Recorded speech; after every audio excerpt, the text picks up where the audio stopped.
ওয়েবডেসকোডের পক্ষ থেকে সবাইকে স্বাগতম জানাচ্ছি জাভাস্ক্রিপ্ট টিউটোরিয়ালের আজকের পর্বে। গত পর্বে আমরা দেখেছি জাভাস্ক্রিপ্ট সিনট্যাক্স।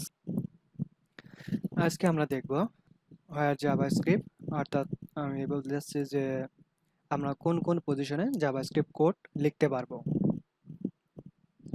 জাভাস্ক্রিপ্ট কোড একটি প্রোগ্রামিং ল্যাঙ্গুয়েজ, যদিও এটা প্রোগ্রামিং ল্যাঙ্গুয়েজ সবাই বলে থাকে, তবু এটা মূলত প্রোগ্রামিং ল্যাঙ্গুয়েজ না। style.css অর্থাৎ আমরা সিএসএস ফাইল আমরা যেমন বিভিন্ন পজিশনে, অর্থাৎ index.html এটাকে মূলত ডকুমেন্টেশন বলা হয়, ডকুমেন্ট ফাইল। এই ডকুমেন্ট ফাইলের বিভিন্ন জায়গায় আমরা ইউজ করতে পারতাম, অর্থাৎ ইনলাইন সিএসএস, ইন্টারনাল সিএসএস এবং এক্সটার্নাল সিএসএস ইউজ করতাম। ঠিক তেমনি আমরা জাভাস্ক্রিপ্ট যে কোডগুলো আছে এই কোডগুলো বিভিন্ন পজিশনে, অর্থাৎ বডি ট্যাগের, হেড ট্যাগের বিভিন্ন পজিশনে আমরা জাভাস্ক্রিপ্ট কোড লিখতে পারবো। এর মধ্যে কিছু রুলস রয়েছে, সেগুলো আমরা টিউটোরিয়ালে দেখাবো ইনশাআল্লাহ। চলুন কথা না বাড়িয়ে টিউটোরিয়ালটি শুরু করি। আমরা জানি যে স্ক্রিপ্ট ট্যাগের ভিতরে আমাদের জাভাস্ক্রিপ্ট কোড লিখতে হয়, তবে এই জাভাস্ক্রিপ্ট কোডটা আমরা কোথায় লিখবো এটা একটা মূল বিষয়। যে স্ক্রিপ্টটা চাইলে আমরা জানি যে জাভাস্ক্রিপ্ট ট্যাগের ভিতরে, অর্থাৎ স্টার্টিং ট্যাগ এবং ক্লোজিং ট্যাগের ভিতরে জাভাস্ক্রিপ্ট কোড লিখতে হয়, কিন্তু এগুলো কোন কোন কোন পজিশনে লিখতে হবে এবং কিভাবে লিখতে হবে এগুলো আমাদের একটু মাথায় রাখতে হবে। সেগুলো এটা হলো যে জাভাস্ক্রিপ্ট যে কোড, এই কোডটা তিন তিন জায়গায় আমরা লিখতে পারবো, অর্থাৎ তিন ভাবে আমরা এগুলোকে ইউজ করতে পারবো। একটা হলো যে বডি ট্যাগের ভিতরে, দ্বিতীয়টা হলো হেড, এই হেড আছে এই হেডের ভিতরে, এই হেড পজিশনের ভিতরে। আরেকটা হলো এক্সট্রা একটা ফাইল, অর্থাৎ আমরা চাইলে, যেমন আমি ডকুমেন্ট ডট জেএস নামে একটা এক্সটেনশন ফাইল তৈরি করে রেখেছি। যেমন আমরা স্টাইল ডট সিএসএস ফাইল, মানে সিএসএস ফাইল, সিএসএস কোড লেখার জন্য আমরা style dot CSS file, style dot একটা সিএসএস ফাইল নিয়ে থাকি। ঠিক তেমনি আমরা একটা নাম দিয়েছি যে ডেমো ডট জেএস, অর্থাৎ ডেমো শব্দটা হলো এজন্য দিয়েছি যে আমরা এখানে চাইলে যে কোনো নাম ইউজ করতে পারবো, তবে যেহেতু আমরা জাভাস্ক্রিপ্ট কোড লিখবো এজন্য আমাদের ডটের পর জেএস অর্থাৎ সংক্ষেপে আমরা বুঝিয়ে দিয়েছি যে এগুলো হলো জাভাস্ক্রিপ্ট কোড। জেএস এক্সটেনশন, এই নামটা আমরা ইউজ করেছি, অর্থাৎ ডট জেএস। আপনাদেরকে একটু মনে রাখতে হবে যে অবশ্যই যেন যে কোনো নাম দেওয়ার পর দেন ডট জেএস, এই যে ফাইল আছে এই ফাইলটা যেন এইভাবে নামকরণ দেওয়া থাকে, অন্যথায় এটি কাজ করবে না। সো আমরা তাহলে একটু পরীক্ষা করে দেখি যে আসলে আমি যে বললাম যে তিন জায়গা আমাদের জাভাস্ক্রিপ্ট কোড লিখতে পারবো, এটা একটু চলুন একটু দেখিয়ে আসি।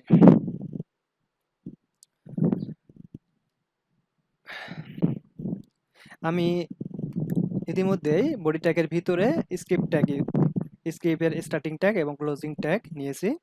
এর ভিতরে আমি একটা অ্যালার্ট ফাংশন পাস করব। অ্যালার্ট ফাংশন কি লিখতে হয় তা অবশ্যই জানা আছে আপনাদের, অবশ্যই বানান ভুল করা যাবে না। অ্যালার্ট এর পর প্যারেনথেসিস, অর্থাৎ ফার্স্ট ব্র্যাকেটকে বলা হয় প্যারেনথেসিস, দেন মানে দুটা, একটা প্রথম দিকে একটা শেষের দিকে, অর্থাৎ স্টার্টিং ট্যাগ আমরা জানি কি যে ফার্স্ট ব্র্যাকেট ইউজ করতে হয় দুইটি, অর্থাৎ একটা হলো স্টার্টিং এবং একটা ক্লোজিং। দেন আমাদেরকে ইউজ করতে হবে একটা কমা বা সেমিকোলন। দেন এর ভিতরে লিখতে পারি যে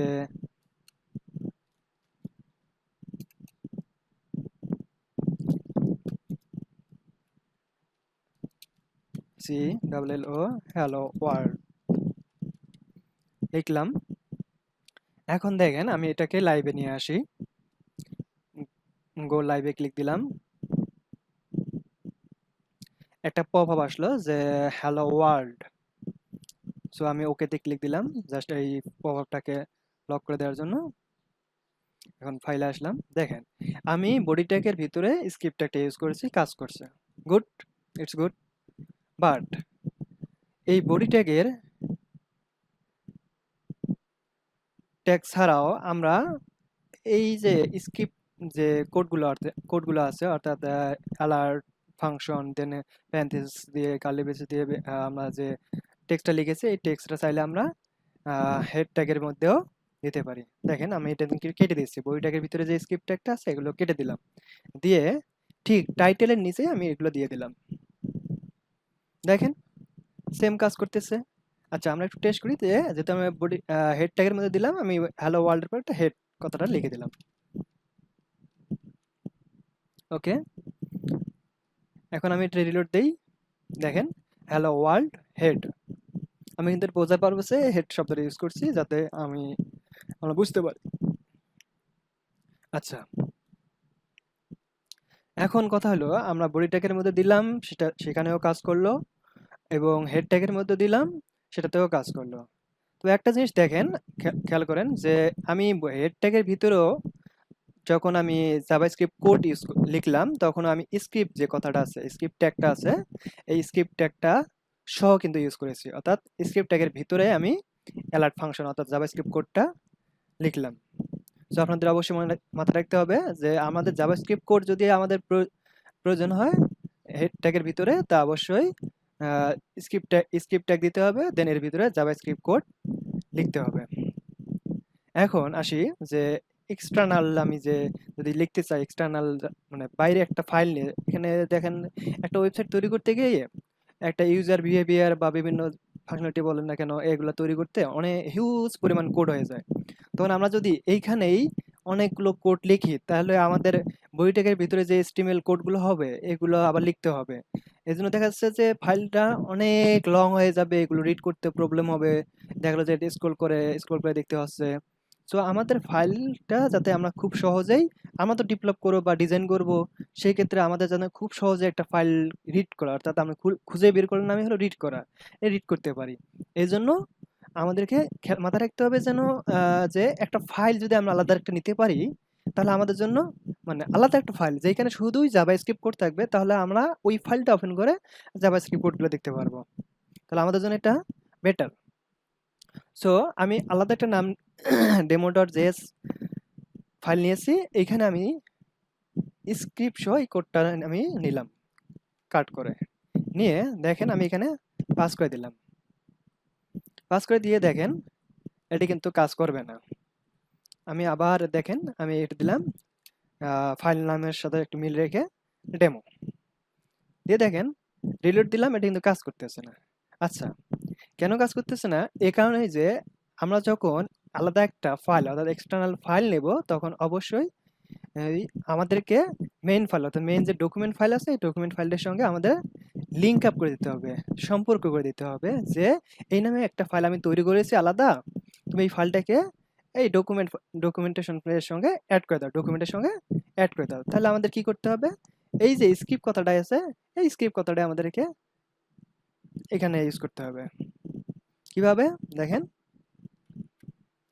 স্ক্রিপ্ট এসআরসি মানে স্ক্রিপ্ট স্টার্টিং ট্যাগ থাকবে এবং ক্লোজিং ট্যাগ থাকবে, এবং এর ভিতরে আমাদের কি করতে হবে এসআরসি এসআরসি দেন ইকুয়াল দেন ডাবল কোটেশন মার্ক অর্থাৎ দুই দিক দুই দিকে থাকবে, দুইটা থাকবে, এর মাঝখানে আমরা ফাইলের নাম লিখব।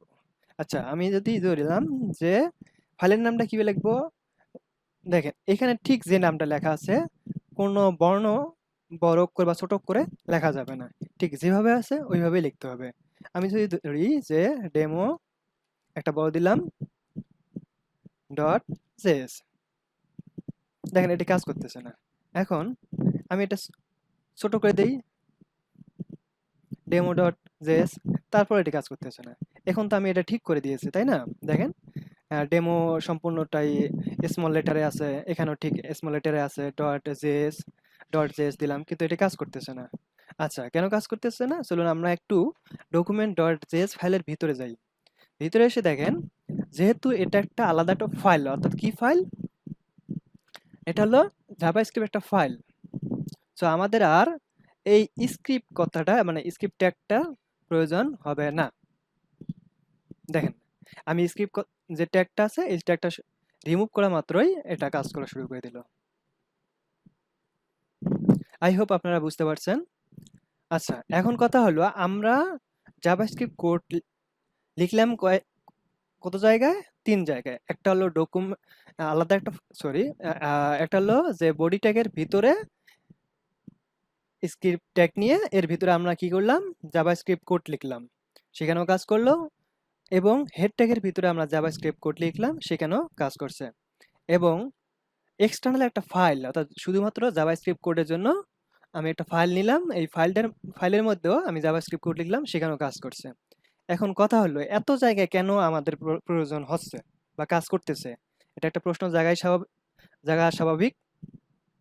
সো এখন দেখেন, কথা হলো যে আমরা জানি যে স্টাইল ডট সিএসএস, অর্থাৎ যে সিএসএস কোড যখন আমরা লিখি, তখন আমরা ৩ জায়গায় লিখি। ওখানে যে বৈশিষ্ট্যগুলো বহন করে, অর্থাৎ সিএসএস কোডগুলো যে বৈশিষ্ট্য বহন করে, ইন্টারনাল ইনলাইন সিএসএস এবং এক্সটার্নাল একটা ফাইল নিয়ে সেখানে একটা সিএসএস লিখলে যে একটা পাওয়ার বহন করে, ঠিক তেমনি জাভাস্ক্রিপ্ট কোডের আমাদের পদ্ধতিটাও সেম একই, বা নিয়মাবলী একই।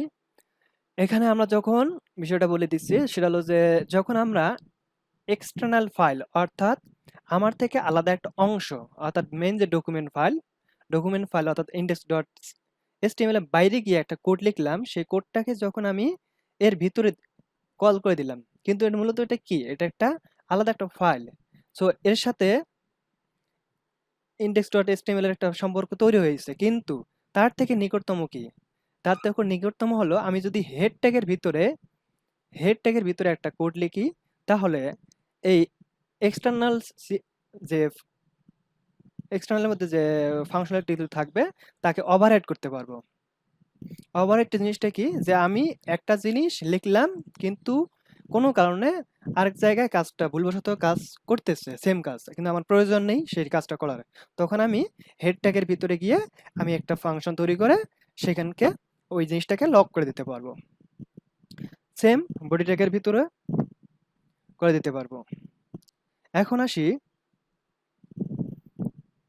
মেন বিষয়ে, যে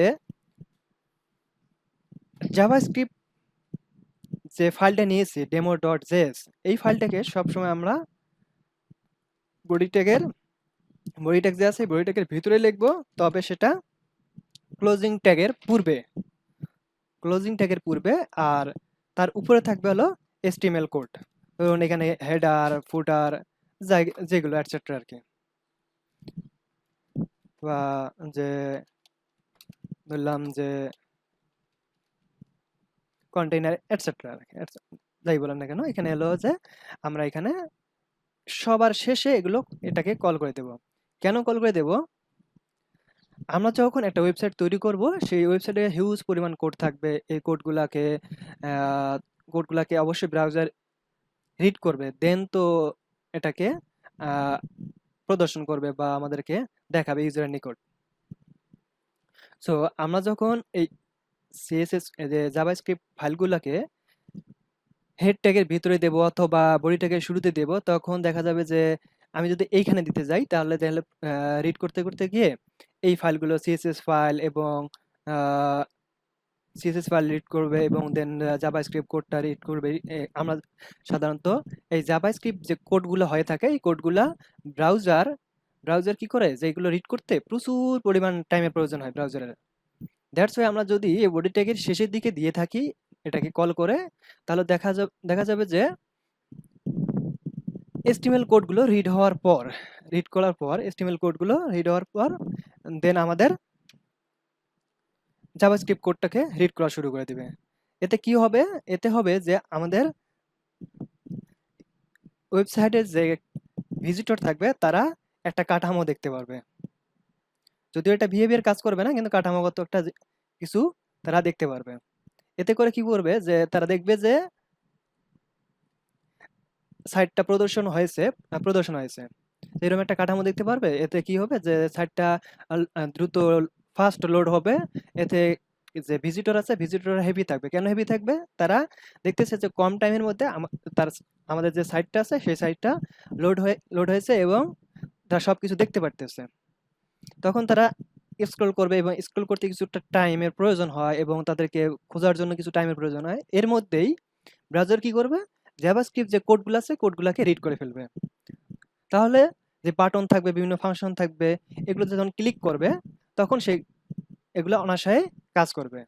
তাহলে কি হলো এখানে, ভিজিটরকে আমি বুঝতে দিলাম না যে আমার ওয়েবসাইটের সমস্ত কোড এখনো লোড হয়নি, এই জিনিসটা বুঝতে দিলাম না। কিন্তু আমি কি করলাম, চালাকির সহিত যে HTML এবং CSS ফাইল দিয়ে ওয়েবসাইটটাকে তার সামনে দিয়ে দিলাম। দেন সে যখন একটু পড়তে শুরু করবে বা একটু বুঝতে শুরু করবে, এর মধ্যেই ব্রাউজারের সমস্ত কোডগুলোকে রিড করে নিয়ে নেবে। বলতে পারেন একটা চোর পুলিশ খেলা। সো আজকের পর্বেও এই পর্যন্ত। আগামী পর্বের জন্য সবাইকে স্বাগতম জানাচ্ছি। আল্লাহ হাফেজ।